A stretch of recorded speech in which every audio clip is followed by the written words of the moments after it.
Bismillahirrahmanirrahim. Assalamu alaikum, dear participants. Welcome to this session of Quran for Ramadan. Today we'll be studying a passage from Surah Bani Israil, the 17th Surah of the Quran. And actually, this would be the first episode of that passage because it's a slightly longish one. We'll be studying its first part. I'm just going to share my screen with you. So here goes.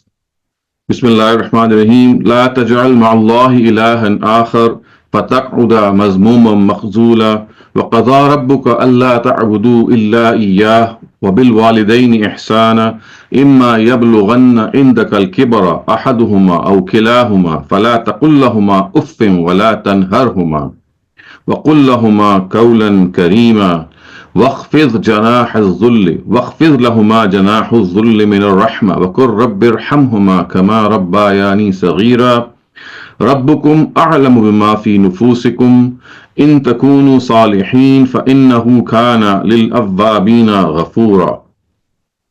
Listen, serve no other deity except God, lest on the day of judgment you are left blameworthy and helpless. Your Lord has enjoined you to worship none but Him, and to treat your parents very well. If either or both of them attain old age before you, show them no sign of impatience, nor scold them while answering.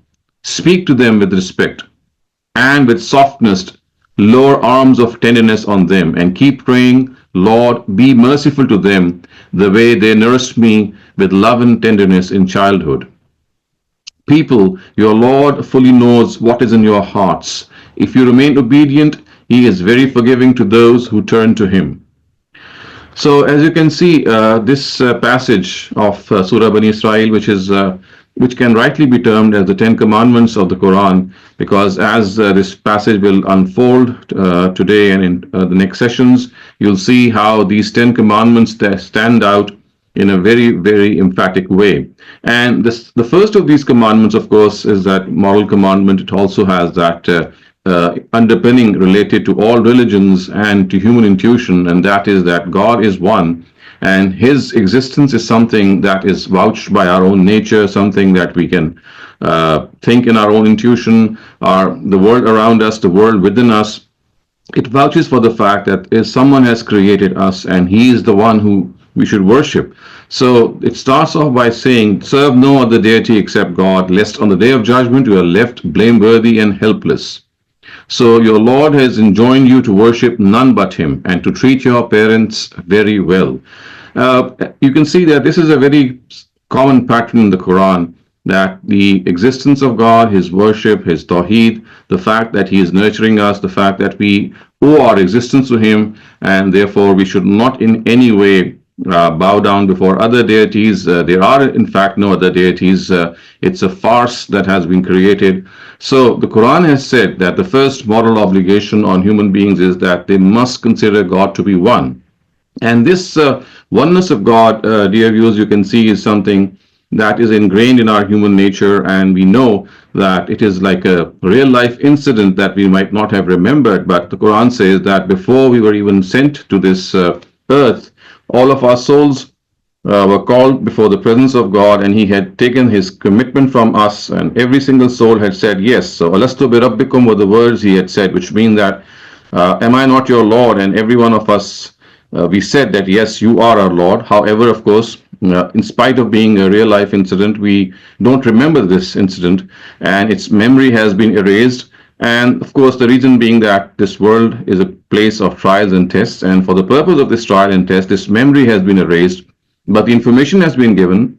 And it's much like the fact that just as a child does not see itself coming out of the womb of his or her mother, but the fact that she is his mother or her mother is something that every single thing in his own soul and the whole surrounding vouch for. And in spite of not witnessing what had gone on at time of birth, every single soul who is the progeny of a parent or of a woman who has given birth to that child knows that who the mother is, in spite of not seeing what had happened at the time of birth because of external evidence. So in a very similar way, although we don't remember giving this word to the Almighty, but we do realize that this must have been the case because the Quran is informing us, and above all, we do feel that the world around us and the world within us, it does vouch for the fact that we have a creator. Now, as is the custom of the Quran, it often mentions the right of the parents right after the rights of God Himself. And it is here that we will spend some time today to discuss some of the important areas of parenting because this issue has now come up. And this issue is also something that is deeply debated in Western and Eastern societies, and there is a lot of extreme, there are a lot of taboos regarding parenting. But one thing that has to be understood here, especially in the Quranic perspective and the Islamic perspective, is that there is no concept of obeying parents in the Quran mentioned anywhere. This might come as a surprise or even as a shock to people who might be hearing this for the first time, that yes, there is not a single verse in the Quran which says that you have to obey your parents.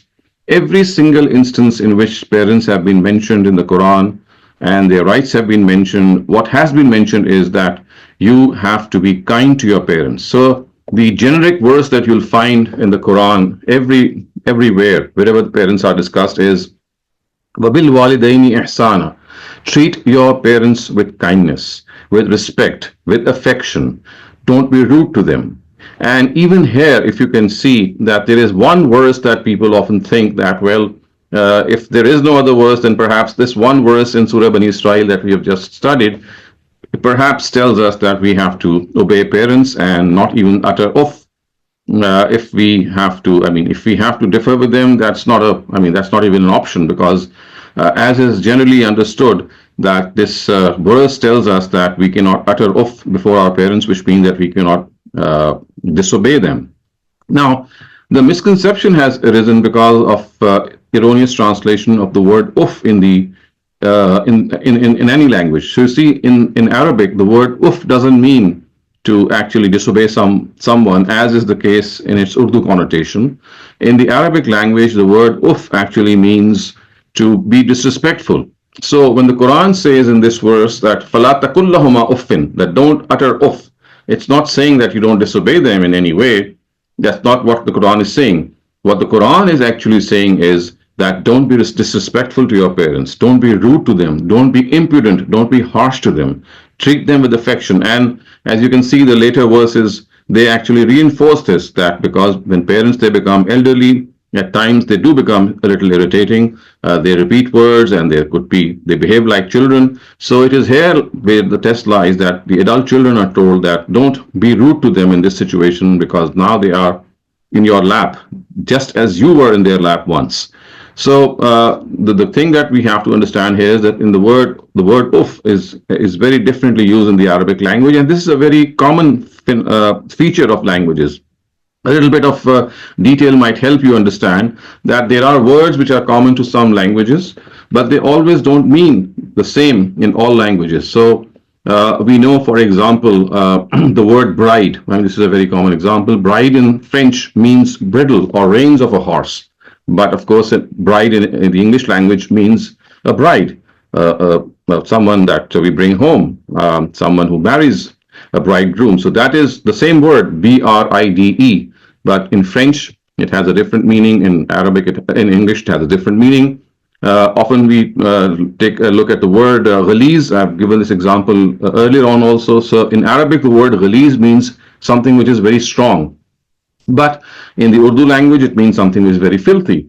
So the Quran has called the marriage bond to be a misaq and ghaliza, a strong bond. So a ghaliz misaq doesn't mean it's a filthy misaq, as you would understand. So the point that is being made is that the word uff in a similar vein is not used in the same meaning as it is thought to be used in the Urdu language. And it is this verse which is used to say that perhaps we have to obey parents and we just cannot even utter a single word of anything that could be even a semblance of disobeying them.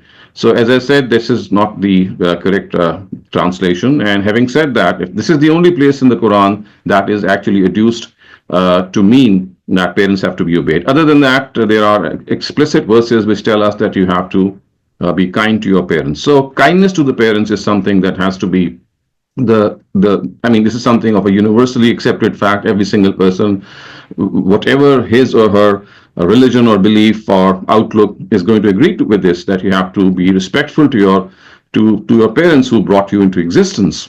So the thing that now we have to understand here is that parents, they have a advisory role when children grow up, they become mature adults.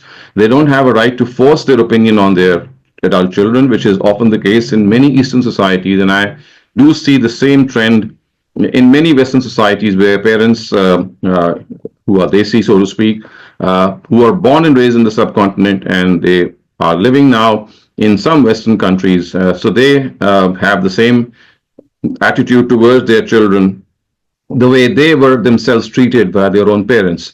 And so it is important to understand that as far as the Quran is concerned, the adult child has a complete carte blanche, which means that he or she has the complete freedom to execute any decision.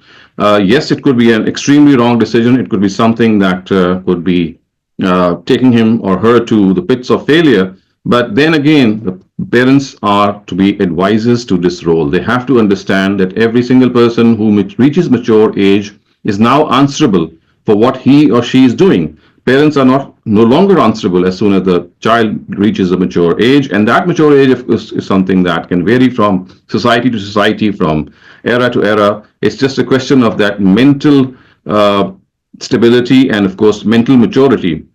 It's not essentially the same as puberty as people might think. It's age of mental maturity, which at times comes much earlier than puberty or adolescence, and at times it is delayed. So as soon as parents realize that their children have reached this mental maturity, they must in no way enforce their opinions. And if they do so, then they would be actually transgressing the bounds. They would be crossing the limits. This is against a basic human right. And that human right is that you have to give the same freedom to your children as you would like yourself to enjoy, because now they are at par with you. They are grown up adults.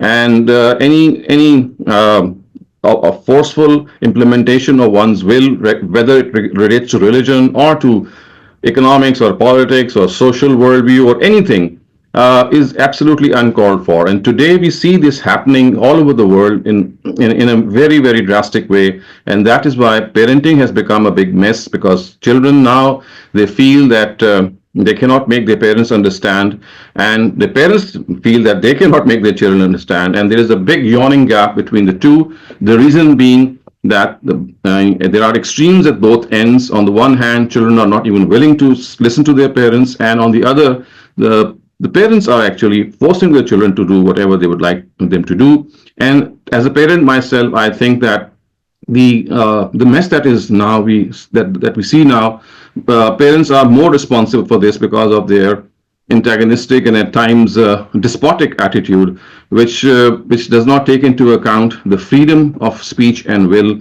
of a grown-up child. And this is a reaction that they then face from their children. I've seen children leaving their homes, or not. If that is not the case, then at least they become rebellious. They would not spend time at home.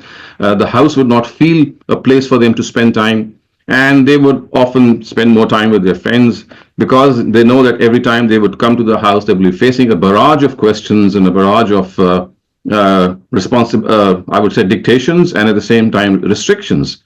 So it is here that we have to understand that as parents, when our children are growing up, we should teach them all basic moral values as much as we can. And the best way to do that is to become an example in our own selves. And once this time elapses, once the child is beyond this age and he or she becomes a mature adult, then now we have to take a back seat, a step back, and become advisors and tell them that this is how we feel that you should do. But then we will support you even if you don't accept our decision, because we are your parents, and in any way, in no situation can we abandon you. This would be absolutely wrong. So just to finish off, I mean, I just gave a summary of my understanding of this verse. So as you can see, the verse actually finishes off by saying that وَخْفِضْ لَهُمَا جَنَاحَ الذُّلِّ مِنَ الرَّحْمَةِ, that you must with softness lower arm of tenderness on them, and keep praying, Lord, رَبِّ ارْحَمْهُمَا كَمَا رَبَّيَانِي صَغِيرًا, that you nurse them and be merciful to them the way they nursed me. And then Your Lord fully knows what is in your hearts. If you remain obedient, He's very forgiving to those who turn to Him, which means that if there is something amiss, something that you might have said in a way that might have hurt your parents, of course, you need to apologize for that and also make amends and say sorry to God as well. But if you have this intention that is sincere, God says, I'm going to accept your repentance. But then this is something that has to be understood in a very amicable way, that as your parents, whatever, however much they might be rude to you or tough on you or maybe impose restrictions, your rudeness is something that is in no way justified. Yes, you can differ with them and you can always have a different view, but it's not, you can be firm without being harsh. And that is the message that is given here. So with this, we come to an end to today's discussion on this passage, and we now move over to the Q&A session. Thank you so much, Dr. Saleem. What a fantastic session we just had. Thank you so much for your wisdom. We have a raised hand. Ali, please unmute your mic and ask your question. السلام علیکم سر. میرا question اہتمام حجت سے related ہے. جو اس میں غزوہ خیبر تھا وہ عذاب کا بیان تھا یا وہ ایک سمپل جس طرح باقی غزوہ احد اور غزوہ احزاب تھی بغیر عذاب کے جنگیں یہ اس میں آئی؟ Would you like to start off with the off-topic question? No, Dr. Saleem, I don't have any raised hands, so I'm waiting for some hands to be raised. Okay, now I do. Ali, if you can just wait it out, because we would prefer to start with topic-related questions. Sure. I'll come back to you in the end, Ali. Thank you so much. Shabnam, please unmute your mic and ask your question. Thank you. Sir, parents کے rights کی جہاں تک بات ہے سر، مجھے لگتا ہے کہ صرف پیرنٹس کا قصور نہیں ہے. ود ایڈوینٹ آف ٹائم اور سوشل میڈیا اور ایوری تھنگ، ہم بچوں کو اسکولنگ میں ہم اویئرنیس نہیں دے رہے کہ پیرنٹس کے رائٹس کیا ہیں، تو they are becoming more disrespectful with time.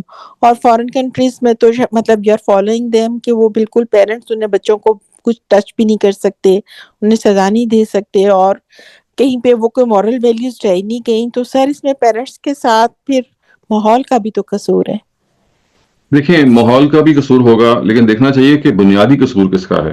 بنیادی قصور یہ نہیں کہ تمام پیرنٹس ایک ہی طرح کے ہوتے ہیں، بہت سارے پیرنٹس سمجھدار ہوتے ہیں، لیکن میرے تجربے میں زیادہ تر وہ پیرنٹس آتے ہیں کہ جو اس معاملے میں بہت سمجھداری کا ثبوت نہیں دیتے، اور وہ ان کو سمجھ نہیں آتی کہ وہ اپنے بچوں کے ساتھ کہاں پہ سختی کریں اور کہاں نہ کریں. اکثر جہاں پہ سختی کی ضرورت نہیں ہوتی وہاں سختی ہو رہی ہوتی ہے، اور جہاں پہ آپ اگنور کر سکتے ہیں وہاں آپ سختی کر رہے ہوتے ہیں. تو یہ سمجھنے کی بات ہے. اور اس میں جو سب سے بڑا فیکٹر ہے نا، وہ یہ ہے کہ پیرنٹس اصل میں یہ سمجھتے ہیں کہ اگر بچے بڑے ہو جائیں گے تب بھی ان کو ان کی ہر حال میں بات ماننی ہے. یہ وہ اسی وجہ سے میں نے بنی اسرائیل کا دیکھیے خاص حوالہ دے کے یہاں بتایا ہے کہ کہیں پہ بھی اوبیڈینس ٹو دا پیرنٹس پورا قرآن میں زیر بحث نہیں ہے.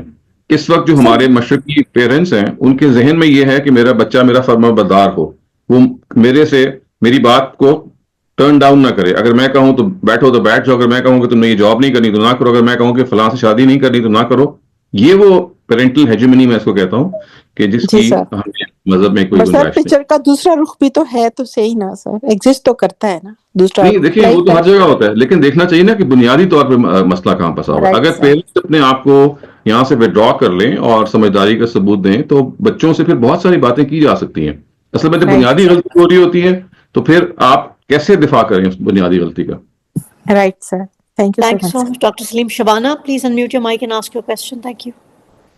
جی السلام علیکم، تھینک یو سو مچ. بہت اچھی بات چیت تھی. تو میرا سوال یہ ہے کہ آپ نے جو بات چیت کی ہے بہت اچھی ہے، تو اس میں ہم کیا کردار ادا کر سکتے ہیں کہ والدین بچوں کو بچپن میں پیار دیں اور اچھے تھاٹس دیں اور محبت دیں، ان کی رائے سنیں، ان کو بات کرنا سکھائیں، اختلاف کرنا سکھائیں. دیکھیے، ان کو آپ جو بنانا چاہتے ہیں وہ پہلے خود بنے.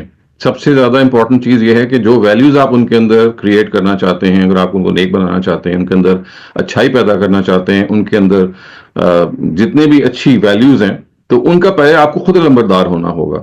اور آپ کا یہی کام ہے. اور مذہب کو بھی کبھی فورس نہ کیجیے. یہ میں نے بھی گفتگو نہیں کی، لیکن جیسے یہ ضروری ہے کہ آپ ان کو ڈکٹیٹ نہ کریں ان کی زندگی کو، ویسے ہی مذہبی لحاظ سے بھی آپ ان پر نافذ نہیں کر سکتے اپنی رائے کو. آپ سجیسٹ کریں، بلکہ اگر آپ جب نافذ کرنے پہ آئیں گے تو آپ یہ دیکھیں گے کہ دنیا کا تجربہ یہ بتاتا ہے کہ جن لوگ پیرنٹس نے اپنے بچوں پہ سختی کی ہے مذہب کے معاملے میں، تو اس کا بہت نقصان ہوا ہے، اور نتیجہ یہ نکلا ہے کہ بچہ مذہب سے متنفر ہو گیا. سو یہ کوئی بہت زیادہ دانش مندی کی چیز نہیں ہے. آپ ان کو بتائیں، ان کو سمجھائیں، اور ہر چیز کا وزڈم دیکھیں. اگر آپ اپنی بات منوانا چاہتے ہیں تو اس کے پیچھے بھی ایک طریقہ ہے. تو اس کے پیچھے یہ ہے کہ آپ استدلال کریجئے، بتائیں کہ بھئی میری بات میں وزن ہے. وہ وزن اگر وہ اپریشیٹ کر لیں گے تو آپ کی بات مان لیں گے. لیکن اگر ان کو وزن وہ اپریشیٹ نہیں کرتے یا ان کی رائے کوئی مختلف ہے، تو آپ کو اور مجھ کو ان کی رائے کو رسپیکٹ کرنا ضروری ہے. وہ آپ سے ہم سے مختلف ہو سکتی ہے کیونکہ وہ ایک مختلف شخصیت ہے. ہم گوارا نہیں کرتے کہ ہمارے بچوں کی رائے ہم سے مختلف ہو. ہم سمجھتے ہیں کہ ان کو ہر حال میں ہمارے سبسروینٹ رہنا چاہیے. یہ وہ بنیادی غلطی ہے. اگر ہم اس سے نکل جائیں گے تو پھر بہت ساری چیزوں کو درست کیا جا سکتا ہے. Thank you so much. Asad Mirza, please unmute your mic and ask your question. Thank G you. السلام علیکم ڈاکٹر صاحب. میرا کوشچن یہ ہے کہ are there any verses in Quran which guides us especially to the parents how to deal with the children, because those are the universal things you have told, but are دیکھیے there قرآن مجید جو ہے نا وہ یہ رویہ تو بتانے کے لیے نہیں آیا ہمیں. یہ تو یہ علم نفسیات کا اور انسانی رویوں کا معاملہ ہے. وہ تو آپ کو اصولی بات بتانے کے لیے آیا ہے کہ انسان کا جو نفس کا گھوڑا ہے بعض اوقات جب اس پہ سوار ہوتا ہے تو وہ عزت کا اور رسپیکٹ کا لحاظ نہیں کرتا. تو قرآن مجید نے اس موقع کو خاص طور سے موضوع بنایا ہے کیونکہ یہ یونیورسلی انڈرسٹوڈ نارمز ہیں، انسان کی فطرت میں ہی موجود ہیں کہ آپ کو پیرنٹس کو رسپیکٹ کرنی ہے، آپ نے ان کی عزت کرنی ہے. یعنی قرآن مجید یہ کہتا ہے کہ میری پہلی رہنمائی آپ کی عقل اور آپ کی فطرت میں ہے. تو ہماری عقل ہماری فطرت یہ جانتی ہے کہ ہم نے اپنے پیرنٹس سے رسپیکٹ کرنی ہے اور پیرنٹس کو پتا ہے کہ بچوں سے آپ نے کیسے ڈیل کرنا ہے. قرآن مجید کو زیر بحث وہاں لے کے آتا ہے کہ جہاں پہ کوئی پرابلم ہو. اب دیکھیے یہاں پرابلم کیا ہے. یہاں یہ ہے کہ پیرنٹس کو کے بارے میں کہا جا رہا ہے کہ وہ they have reach a certain age, وہ ذرا بوڑھے ہو گئے ہیں. ان دقل کبرا کے الفاظ آتے ہیں نا کہ آپ کے سامنے they have reached of age. اور جب وہ عمر رسیدہ ہو جاتے ہیں تو تھوڑے سے وہ اریٹیشن ان سے ہوتی ہے، تھوڑے سے وہ چڑچڑے بھی ہو جاتے ہیں، تھوڑا سا وہ ٹینٹرمز بھی شو کرتے ہیں. تو یہاں یہ کہا گیا ہے کہ وہ جو آپ کو یہ یاد رکھنا چاہیے کہ جیسے انہوں نے آپ کے ٹینٹرم سہے تھے بچپن میں، اب آپ کو ان کے ٹینٹرم سہنے ہیں. تو یہاں ایک خاص موقع ہے کہ قرآن مجید اس کو بتا دیا. ادروائز یہ دیکھیے یہ انسانی تجربہ ہے اور اس کے ساتھ ساتھ ہماری اپنی عقل بھی ہے جو بہت ساری معاملات میں ہمیں گائیڈ کرتی ہے. مذہب جو ہے وہ وہاں پہ گائیڈنس دیتا ہے ہمیں جہاں پہ ہمیں غلطی کرنے کا امکان ہو، اور وہ یہاں پہ امکان چونکہ تھا تو اس نے ہمیں گائیڈ کر دیا. Thank you, Dr. شکریہ. Saleem. Arij, please unmute your mic and ask your question. Assalamu alaikum. Dr. Saab, I wanted to ask a slightly different question. It is related to the rights of parents. Lekin being a child of parents with only daughters, I wanted to ask, our religion teaches us for women, the husband takes priority, rights wise, they take priority over parents. So to what extent is that so, and کس طرح سے husband priority کیسے لیتا ہے، and کہاں تک ایک بیٹی جو ہے وہ اپنے پیرنٹس کے لیے کچھ کر سکتی ہے؟ یہ بات تو صحیح نہیں ہے کہ کوئی کسی پہ پرائیورٹی ہے، سپیریورٹی ہے. مذہب میں جو ورڈ ہے وہ ہے اعتدال اور بیلنس کا. To give everyone his due اور ہر ڈیو.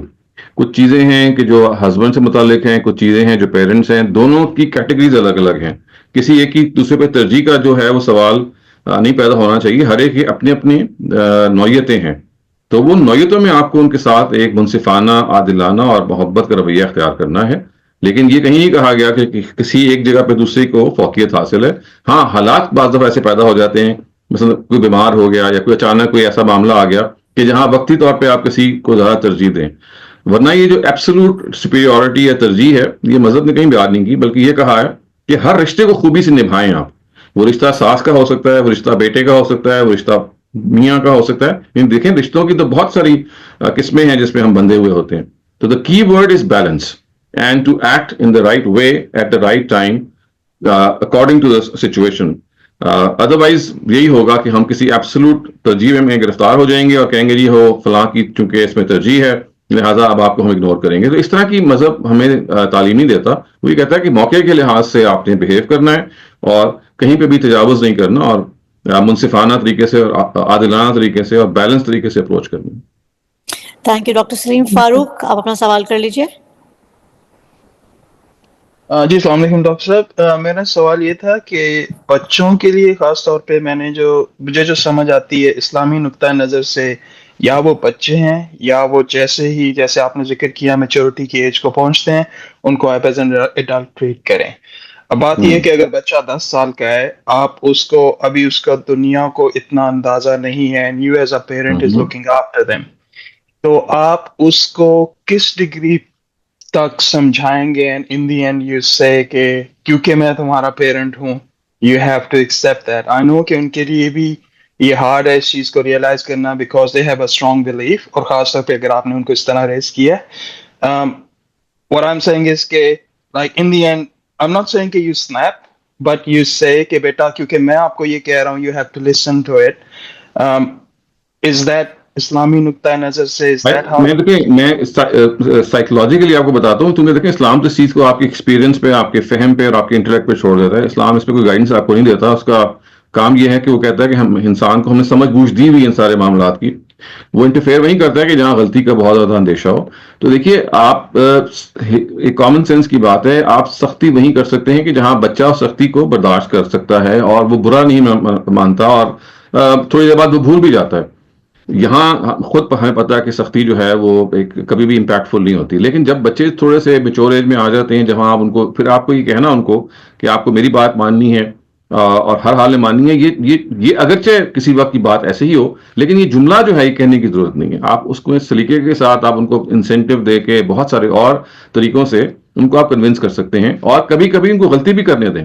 دیکھیے اگر وہ کسی چیز پہ انسسٹنٹ ہیں، let them make a mistake, because let them realise کہ جس چیز سے آپ روک رہے تھے وہ کتنی گریو تھی، اور شاید وہ غلطی ان کو ریئلائز کروا دے. تو یہ پیرنٹنگ کے اندر یہ کوئی ہارڈ اینڈ فاسٹ نہیں ہوتا. لیکن میں پرسنلی سمجھتا ہوں کہ یہ نوبت ہی نہیں آنی چاہیے کہ آپ ان کو یہ جملہ کہیں کہ بھئی میں آپ کا چونکہ والد یا والدہ ہوں تو بس آپ کو میری بات ماننی ہے، کیونکہ اس کے نتیجے میں نا گفتگو ختم ہو جاتی ہے، استدلال ختم ہو جاتا ہے، تحکم پیدا ہو جاتا ہے. ٹھیک ہے بعض جگہ بچے بالکل جب چھوٹے ہوتے ہیں تو یہ چل جاتا ہے، لیکن آج کل کے دور میں بچے بہت جلدی میچور ہو رہے ہیں، مینٹلی میچور ہو رہے ہیں. سو آئی تھنک یہ ہمیں طریقہ جو ہے اس کے بجائے اس سے بہتر طریقہ اختیار کرنا چاہیے. تھینک یو ڈاکٹر سلیم. رابعہ جمیل اپنا سوال کر لیجیے آپ. Rabia. Yes, Assalamu alaikum. Can you hear me? Yes, we can. Go ahead. I want to ask, there are so many verses about the rights of parents in Quran. So I hardly see any verse, or I don't see any verse about the rights of children. So there are so many problems regarding the upbringing of the children, especially in Pakistan. So in my opinion, I see if there were any verses about the upbringing of children.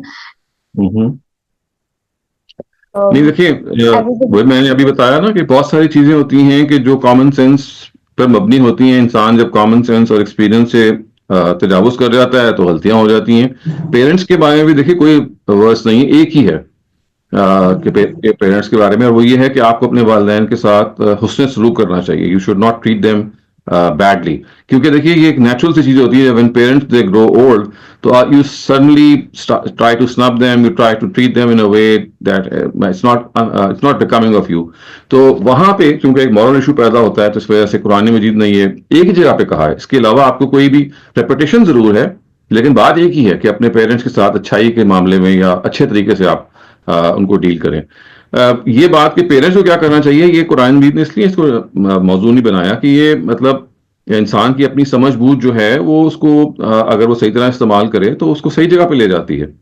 So I think کہ یہ ذہن میں رکھیے گا کہ قرآن مجید کا انداز یہ نہیں ہوتا کہ وہ انگلی پکڑ کے ہر جگہ پہ آپ کو گائیڈنس دیتا ہے. وہی کہتا ہے کہ میں نے آپ کو سمجھ بوجھ دی ہے، عقل دی ہے.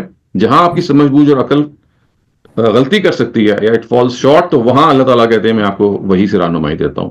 تو اپیرنٹلی یہ وہ معاملہ نہیں ہے. اس میں مس ہینڈلنگ پیرنٹس کی طرف سے اس وجہ سے ہو رہی ہوتی ہے کہ کلچرل ایشوز بہت سارے ہوتے ہیں. دیکھیں we are all living under a certain culture, اور جو مشرقی کلچر یا ایسٹرن کلچر ہے وہ ڈکٹیٹرشپ کا کلچر ہے. وہ اس چیز کا کلچر ہے کہ میری بات مانو. وہ اس چیز کا کلچر ہے کہ آپ اسرٹ کرتے ہیں ایز پیرنٹس. یہ شوہر صاحب بیوی کے لیے بھی کرتے ہیں، اور بعض دفعہ بیویاں شوہر کے لیے بھی کرتی ہیں، اور یہ سوسائٹی میں ہمارے جو جتنے بھی پاور لیڈرز ہیں وہ بھی کرتے ہیں. تو ہمارا جو کلچرل اپ برنگنگ ہے وہ ہے زبردستی بات منوانے کی. تو اس وجہ سے یہاں پہ کلچرل تبدیلی لانے کی ضرورت ہے، سمجھانے کی ضرورت ہے کہ اصل چیز سمجھانا، سوال کرنا ہے، نہ کہ تحکم اور فورس کرنا. Thank you, Rabia. Thank you, Rabia. I'll move on to the next person.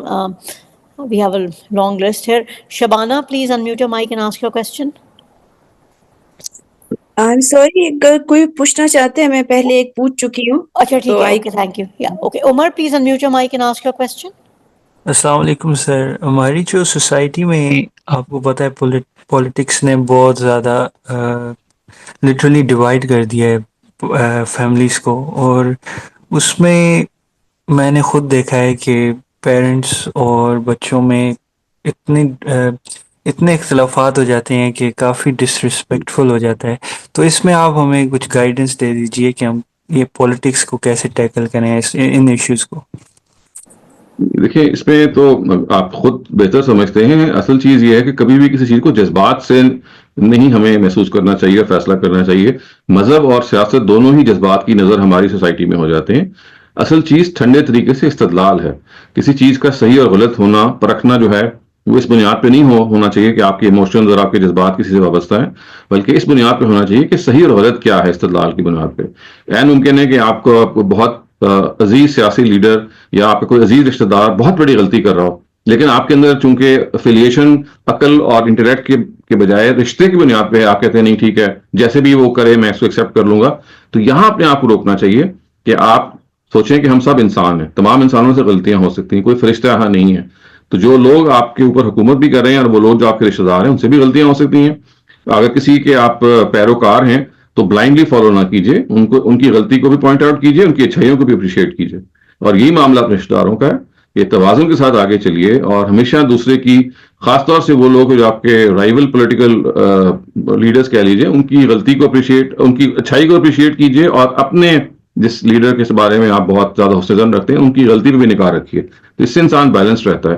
ہم چونکہ یہ ویسے تاریخ کا بھی ایک موضوع ہے, ہم سیمائٹک ریسز جو ہیں, یہ جو سامی نسلیں ہیں, ان کے ہاں ہیرو ورشپ بہت زیادہ پائی جاتی ہے. وہ جس کو بھی ہیرو بناتے ہیں تو خدا تک لے جاتے ہیں اس کو, اور سمجھتے ہیں کہ وہ غلطی سے بالکل پاک صاف ہے. اس رویے کو کلا کما کرنا چاہیے اور استدلال کی بنیاد پہ آگے بڑھنا چاہیے. Thank you, Dr. Saleem. Dr. Saleem, I have a question. It seems it's interesting. The topic today was more about the parents, but everybody seems to be asking questions about the children. But my question is that, culturally, when we're growing up, we are raised with that thought process کہ parents کے آگے if نہ کرو, جس کی وجہ سے جو آپ نے کلچرلی بات کی ہے, the men are raised under a guilt. اس کا کیا تعلق ہے with, because ہر چیز پہ جواب یہ ہوتا ہے کہ پیرنٹس کے آگے اف نہیں کرنی. سو marriages seem to be impacted so much because of that. Younger marriages, بچوں کی That's what I'm saying. That's why I've explained at length کہ یہاں پہ جو اف کا مطلب ہے وہ اردو کا اف نہیں ہے, عربی زبان کا اف ہے. اور عربی زبان میں اف کا مطلب ہوتا ہے بدتمیزی کرنا یا ڈسرسپیکٹ شو کرنا. اس کا مطلب چوں کرنا نہیں ہوتا. یعنی اردو ہم کہتے ہیں نا کہ اف نہ کرو, اس کا مطلب ہے کہ چوں نہ کرو, یعنی آگے سے جواب نہ دو اور جو میں کہہ رہا ہوں وہ مانو. یہ اردو میں جب اگر قرآن نازل ہوتا تو یہ ترجمہ ہوتا. عربی میں اف کا مطلب ہے ڈانٹنا نہیں ہے, ڈسرسپیکٹ نہیں شو کرنا ہے. تو یہ اصل میں اس مائنڈ سیٹ کو بار بار ہمیں تبدیل کرنا ہے کہ جس آیت سے آپ اپنے حق میں استدلال کر رہے ہیں کہ پیرنٹس کو ہر حال میں ان کی بات مانی جانی چاہیے, وہ اللہ میاں نے وہ بات کہی نہیں ہے. لیکن چونکہ وہ ہمارے ساتھ اتنی زیادہ انگرینڈ ہے, اتنی زیادہ وہ ہم سے وابستہ اور یوز ٹو ہو گئے ہیں کہ ہمیں یعنی it's like ongoing process ہوتا چلا جا رہا ہے. بالکل. اسی سے ایک related question is in the chat, doctor Saleem. Somebody is saying that how can you keep a good interaction with your parents once you have to give a separate house to your spouse? Now this is also a cultural problem. It's not a religious issue. That means people when they get married, can they move out of their parents' house? Is that that is a very natural thing. جی بالکل. دیکھیے اس کا تعلق بھی بہت ساری societies میں ہے, بہت جگہوں پہ جوائنٹ فیملی سسٹم ہوتا ہے, بہت جگہوں پہ نہیں ہوتا. اصل چیز یہ ہے کہ as a child, as a person who is going to look after their parents, یہ دیکھ لینا چاہیے کہ آپ کی ذمہ داری تو نہیں ہے. خاص طور سے وہ اس وجہ سے ہو جاتی ہے کہ جب when one of the parent is dead, یعنی آپ کی ہو سکتا ہے امی زندہ ہوں یا والد زندہ ہوں, and they might be forced to live alone because اگر کوئی اور سبلنگ نہیں ہے. تو اگر تو ہے تو پھر روٹیشن سے آپ کو ضرور رکھنا چاہیے, کوشش کرنی چاہیے کہ وہ اکیلے نہ رہیں, خاص طور سے اگر میں سے کوئی ایک ہے رہ گیا ہے. تو یہ ہمارے معاشرے میں ایک بہت بڑا جبر پیدا ہو جاتا ہے کہ سنگل پیرنٹ لیونگ الون. تو اس میں بچوں کو خیال کرنا چاہیے. آئی نو کہ یہاں پہ بہت مشکلات ہوتی ہیں, lot of children are posted outside the country. So this has to be managed somehow and people have to tell themselves کہ رشتے زیادہ امپورٹنٹ ہیں یا رشتوں کی بھی ایک امپورٹنس ہے, کچھ نہ کچھ توازن میں پیدا ہونا ضروری ہے. Okay, Dr. Saleem, we have a couple of more questions. I think it's a very interesting topic. Should I take them or we're out of time? So جی آپ لے لیں. Acha. Akram Bhatti sir, please unmute your mic and ask your question. Miss, my question is not related to the subject. Other Oh, people then have we'll, some, yeah. we'll, Give me time. If you have time, give me a chance. Otherwise, Sadia Said, is your question related to the topic? جی السلام علیکم doctor Go صاحب. ahead. Doctor صاحب میرا سوال یہ ہے کہ اگر آپ کے والدین کی تو آپ خدمت کرتے ہیں یا خیال رکھتے ہیں, میں یہ جاننا چاہتی ہوں کہ اگر آپ کے پیرنٹس کی ڈیتھ ہو جائے, میں نے یہ سنا ہے کہ جو ساس ہیں یا آپ کے سسرالی جو ہیں ان کی ذمہ داری آپ کے اوپر نہیں ہوتی, تو پلیز آپ تھوڑا سا اس میں کلیریفیکیشن دیں گے کہ اس کی اکاؤنٹیبلٹی اس حساب سے تو نہیں ہوگی جس طرح اپنے والدین کی خیال رکھنے پہ یا نہیں. دیکھیے اس کا تعلق جو ہے نا اگین سوسائٹی کے نارمز اور سچویشن سے ہے. یعنی ساس بھی ماں کی جگہ پہ آ جاتی ہے اور ماں تو خیر ماں ہوتی ہی ہے. ڈپینڈز کہ ان کی سچویشن کیا ہے. از سی آل بائی ہر سیلف, از اے سمن ٹو لک آفٹر ہر, تو پھر یہ جو رسپانسبلٹی ہے شیئر بھی ہو جاتی ہے. لیکن اگر اور کوئی نہیں ہے اور لیٹس سے کہ بہو اور بیٹا ہی ہیں تو پھر رسپانسبلٹی ان پہ آ جاتی ہے. سو اٹ آل ڈیپینڈس کہ سینیریو کیا ہے, ساس کی کنڈیشن کیا ہے, وہ بچے کس مجبوری میں ہیں. یعنی کئی چیزوں کو سامنے رکھ کے ہم کوئی بات کر سکتے ہیں. ایک ایسا کہتے ہیں نا کہ وی کی not give a blanket answer کہ بھائی فلاں کریں یا فلاں نہ کریں. حالات کے لحاظ سے ہوگا یہ معاملہ. بہت سارے حالات میں ویریبل اتنی ویریشنز ہوتی ہیں کہ بعض دفعہ ایسی مجبوریاں ہوتی ہیں جو انسان بیان بھی نہیں کر سکتا. اس وجہ سے وہاں پہ آپ کو چاہیے کہ اپنی ضمیر کو اور اپنی گٹ فیلنگ پہ چلیں اور یہ دیکھیں کہ آپ کسی کی حق تلفی نہ کریں. جی Okay. بالکل. Thank you Dr. So much. Saleem, we have a lot of questions. I think we can maybe continue this topic tomorrow because we seem to be جی out جی of time. جی ٹھیک. Thank you so much, everyone, for a wonderful session. Dr. Saleem.